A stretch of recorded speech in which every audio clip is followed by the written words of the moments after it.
What's going on, guys? Hope this video finds you well. So I recently finished replaying Final Fantasy IX, which was the game that I played at the very end of my sort of binge of Final Fantasy IV through 9 in 2020. This time around I played on PC using the Moguri mod, which is basically a far better remaster than Square actually put out, where it's got AI upscaled backgrounds, most of the locations are in widescreen, while still retaining some of the quality of life features like the toggleable speed up and whatnot. In addition to some other interesting features, like you can swap the soundtrack out with orchestral arrangements if you so choose, and a few other settings that you can tweak using that mod. Highly recommended. Probably the best way to experience vanilla Final Fantasy IX. Now this kind of goes without saying, but the music in Final Fantasy IX is fantastic, as is the case with basically the entire series, and particularly the games that Uematsu composed for. He's a musical genius and is a major component to what makes these games so special. One aspect I want to note about Nine's soundtrack is that there are a lot of tracks that use a variation of the main melody throughout the game. I tend to like when video games do this in general. It lends an element of cohesion to the soundtrack, which I really appreciate. Now this is one of those games that I kind of had a feeling I was going to like going in, but I didn't realize just how much I would end up loving it. At the time I first played it, I deemed it my favorite Final Fantasy I had played thus far, as well as probably one of my favorite games of all time, and it probably is still my favorite Final Fantasy game overall, but particularly from a storytelling standpoint, I think Final Fantasy IX is incredible. I don't really see much of a reason to get into spoilers, but if I had to describe it for those who maybe aren't familiar with Final Fantasy IX, the game is kind of a return to form in several ways. One major aspect of that being the return to a more traditional fantasy setting compared to the likes of the previous games on the system. It feels very much like a stage play, which is funny because the game actually opens with a stage play. The character models are kind of somewhere between true chibi and fully realized. I say that because a lot of the time with games that are in a chibi art style, when it switches to cutscenes, the characters look full scale and like completely different. Whereas in FF9, they are kind of chibi-ish, but in the cutscenes, they look pretty comparable to their in-game models. Maybe they're scaled up a little bit, but it seems more like a deliberate artistic choice rather than a limitation. This is also simultaneously a story that begs to be told on a grander scale. Even on a second playthrough, there are so many moments in this game that are just awesome to take in. That ending in particular hits me every single time I watch it. It's so wonderfully done. Which I guess brings me over to the characters of Final Fantasy IX. I think IX's characters, as far as the main cast is concerned, has some really high highs, and I wouldn't even say super low lows, but definitely some characters that are pretty underdeveloped compared to some of the standouts. But I think ultimately, this is probably my favorite cast of characters in the PS1 Final Fantasies, at least as far as the original portrayals are concerned. So I gotta say, I love Zidane as a character. Very different from the brooding Cloud and Squall, and while I do love Cloud as a character, and have come to appreciate Squall as a character more following my replay of Final Fantasy VIII, Zidane is a refreshing protagonist in that he is always trying to look on the positive side of things, and he's kind of flirtatious and maybe a little bit of a loudmouth at times, but never to the point of being annoying. I find Zidane to be an incredibly endearing character, and I'll say that there's more to him than meets the eye as far as his characterization is concerned. There are several moments throughout the game where he kind of puts his guard down a little bit more and is able to kind of show that more emotional, vulnerable side of him, which I think gives him a lot of depth, despite how he may seem at first. Vivi is absolutely a fantastic character, as anyone who's played 9 will say. His character arc ties heavily in with the narrative, so I'm not really going to give details, but I'll just say that Vivi, similar to Zidane, is just an incredibly endearing character, very innocent and childlike, but has a lot of growth, partially due to that initial childlike nature that he starts out with. Steiner is also an excellent character, the very proud captain of the Knights of Pluto, who has his undying loyalty to his kingdom, as well as his own moral compass questioned time and time again throughout the game, which leads to excellent character development. Garnet, or Dagger, which I gotta say I can't stand that name for her. I just name her Garnet, even though she's supposed to be given an alias pretty early on. It doesn't really take me out of it that they're still calling her Garnet, so long as they're not calling her Princess. So like it kind of works, and I think Dagger was just like a fucking lazy name to call her, honestly, and the way that she comes up with it is really stupid. I'm hoping that the 9 remake doesn't have her being called Dagger, but they definitely need to reference it. Like she's gotta do the same thing, and then Zidane Zidane's gonna be like, no, that won't work. What if we just don't call you princess? Or like whatever, something like that. Please, please. But because I named her Garnet on both of my playthroughs, I'm not entirely sure how that naming convention would normally work. Like, do they call her Garnet when they're not in public or later on in the game, or do they still call her Dagger? Because that's even weirder. For I guess the first 2 discs, it would make sense to not call her Garnet, but then past that, if they're still calling her Dagger, I don't know about that. But that aside, Garnet's a fantastic character as well. Lots of development there, going from a prim and proper princess to being someone who is more in touch with the common folk, which sounds a little bit cliche, but I think it's handled really well. And she has some character growth beyond just that kind of cliche of a noble connecting with the common folk. Freya has a good arc pretty early on in the game that is touched on a couple times later, but the way Freya's character is handled reminds me of several characters in Final Fantasy VII, where they kind of have their arc and then kind of take a back seat, sadly. Although I do think Freya's character arc is integrated better into the actual plot than some of VII's characters, where it just kind of feels like, oh, time for Barrett's backstory, oh, time for Red 13's backstory, without necessarily a reason, whereas I think Freya's character arc kind of ties directly in with what the characters are actually doing from a plot standpoint. And it's very important for not only the plot, but other characters as well, for them to help Freya with her arc, which again is really well done, but then there's not really much of note for her for the rest of the game, which is kind of a shame.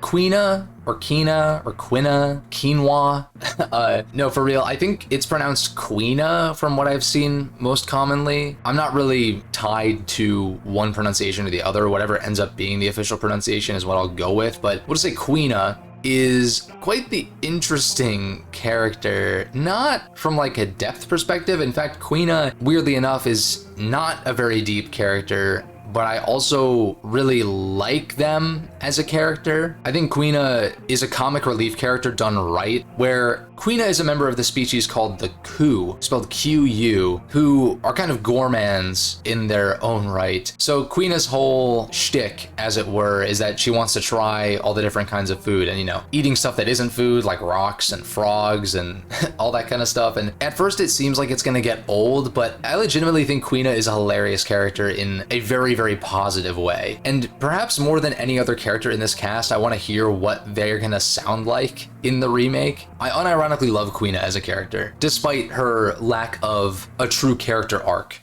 Now, Aiko is a child character, kind of similar to Vivi, although she's a lot more feisty compared to Vivi's generally soft-spoken nature. And there is some character growth there, but it's not really something that stands out to me too much. But she does end up being pretty important for the plot and pushing other characters' development forward. So her individually not having as much character development as the first 4 that I talked about doesn't really bother me. And last and probably least, we have Amarant, who is supposed to act as kind of a foil to Zidane, where Amarant is kind of the lone wolf, whereas Zidane is all about teamwork. I get it, but I feel like their relationship and Amarant's development, if you could call it that, is simultaneously underdeveloped and too on the nose. I just think there's a lot to be desired from Amarant, even if I understand what they were trying to get at with his character.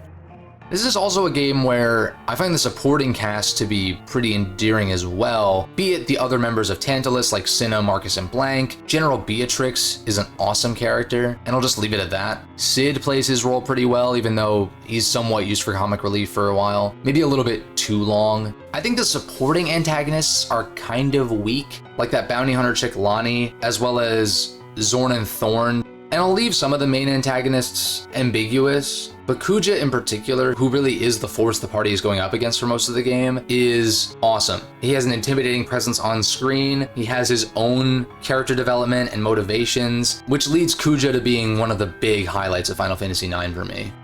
Now moving more into the gameplay side of things, so just like Final Fantasy IX was kind of a return to a more traditional fantasy setting following 7 and 8, and even 6 to an extent, 9's gameplay also goes back to more of a traditional style, where each character kind of has a distinct role, and they have unique skills in battle that only they can use. Zidane can steal, Vivi can use black magic but also use his focus ability to power up his magic, Steiner can combine his sword attacks with Vivi's magic, Garnet can use summons and white magic, etc, etc. In addition to this, characters can learn abilities through wearing equipment. And so while that piece of equipment is equipped, you can activate and use the abilities there, but it won't be until you max out the experience, so to speak, for that piece of equipment that you can use it without that piece of equipment equipped. So it allows you to permanently learn these abilities for use. And so these abilities range from more character-specific abilities, such as Steiner's sword arts, Freya's dragon abilities, and even learning summons. But there's also a number of passives that you can toggle on or off, where you're limited to how many you can have active at once. But these range from immunities to certain status effects, increasing physical attack power at the cost of MP, and a number of others that have their various utilities. I find this ability system to be pretty satisfying. I didn't grind out as many this time around because I knew most of them were pretty niche in utility, and I mostly just went after the ones that I knew were very useful, but it's generally a pretty satisfying system. I also liked it in Tales of Berseria when I played that game, and I'm sure there's a number of other games that use similar kinds of systems. I mean, shit, it's not that different from previous Final Fantasy systems in that you're,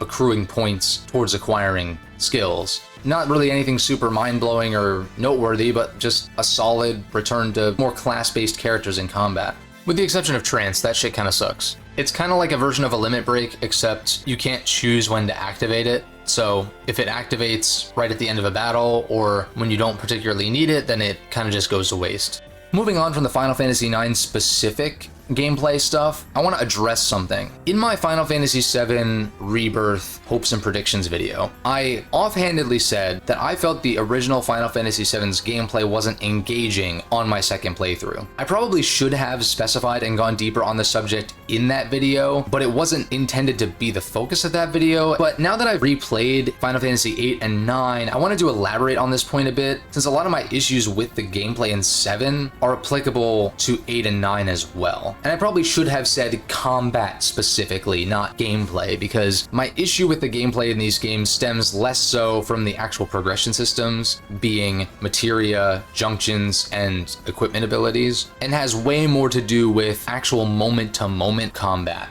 So I find that there's a little bit of irony behind the active time battle system, specifically in the PS1 Final Fantasy games. As far as I'm aware, the active time battle system was invented with the intention of bringing a real-time, or dare I say, action-oriented component into more traditional turn-based gameplay. But what results from this, again, at least in the PS1 Final Fantasies, since I don't recall this being as much of an issue with 4 and 6 when I played those a few years back, is something that's a lot slower and less engaging than actual turn-based combat. Because turn-based combat, in its best iterations, moves at the player's pace most of the time, instead of sitting around waiting for a bar to fill up, then waiting for the casting cooldown to take into effect, then waiting for the actual attack animation to play out. Thankfully, in these remasters, there are speed-up functions that can help with this for sure. And that's not all to say that these games aren't perfectly playable today, and that's not to say that there isn't strategy present in at least certain boss encounters, but the vast majority of encounters in these games are so brain-dead easy that when you couple that with this slow and sluggish implementation of the active time battle system, it leads to games that just aren't as enjoyable to replay from a gameplay standpoint, compared to games with more dynamic turn-based systems. And that's the irony. It's called the active time battle system, but it's not really particularly active, except for the fact that time is always moving. But I don't really find that to be compelling in and of itself, right? The gameplay in these games is compelling not because of ATB, it's because of the progression systems that are on the back end. But when so many of these encounters don't leverage those systems fully, it feels kind of all for naught. Whereas in a game like Digital Devil Saga, for instance, if you make too many bad plays, you are going to die in that game. And you need to leverage the mantra grid system in that game in order to get skills that will allow you to not get wiped by random encounters, in addition to press turn following the player's pace.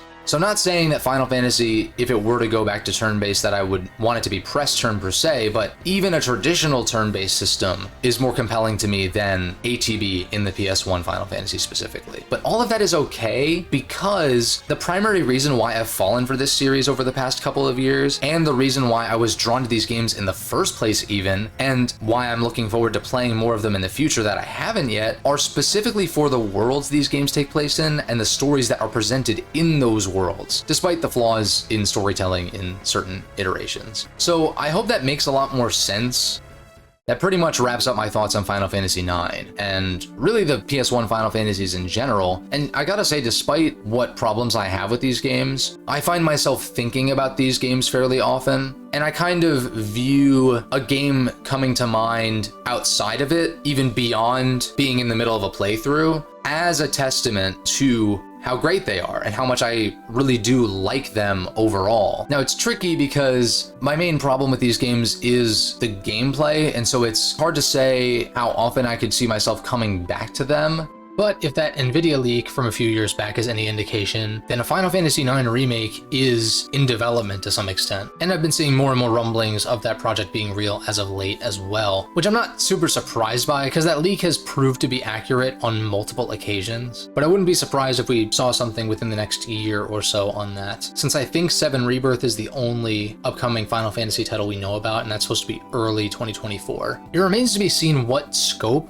the remake is going to be. At first, I kind of assumed it would be something on the level of 7 Remake, which could be cool, but at the same time, I wouldn't want it to be spread over multiple games, and I also wouldn't want the story to be changed as drastically. But if it ends up being a smaller scale project, then that would honestly be fine with me. The main things I'd want to see is full voice acting, which I would be surprised if it didn't have, considering Square's track record when it comes to that, since even their HD 2D titles have voice acting. I'm sure the character models will be much more expressive, and it'll generally look better even if they do go with a smaller scale project. I would just hope that if the gameplay and combat are going to stay very faithful, that battles do go by faster without the need of speed up, as well as like fixing trance to be less terrible and stuff like that. But I think I'd be satisfied either way, because if it does go in the more 7 Remake direction as far as how it's kind of presented, then the original is always there for that more kind of quaint presentation, right? But if it is kind of a more scaled back approach, then it could end up being more of a replacement for the original, as opposed to something that is complemented by the original. Because based on my hesitance to kind of revisit these games super often, but considering how much I love 9's story, if we do get a version that's like presented even better and has snappier combat, then I'm all on board for that. Guess we'll just have to wait and see. So now, the plan for my Final Fantasy journey going forward, I actually want to go back and play 1 through 6 in order, even though I've already played 4 and 6 all the way through, and I've played a little bit of 5 as well. But I kind of want to go back to the very beginning, work my way up to replaying 4 and eventually 6, and kind of talk about those games on the channel as I go, and then we'll kind of go forward from there. I've actually been wanting to go back to Final Fantasy 15 with all the DLC and stuff to kind of see how I feel about that game now that I've played a number of other Final Fantasies since then. So I may do that before jumping back into the older titles, but just keep an eye out. I do definitely intend to talk way more Final Fantasy on the channel, especially because it is a very active franchise at the moment. So let me know what you think about Final Fantasy IX. You can even talk about the PS1 Final Fantasies in general if you'd like, but let me know what you think. Don't forget to leave a like and subscribe, of course, if you enjoyed, and I will catch you guys in the next video.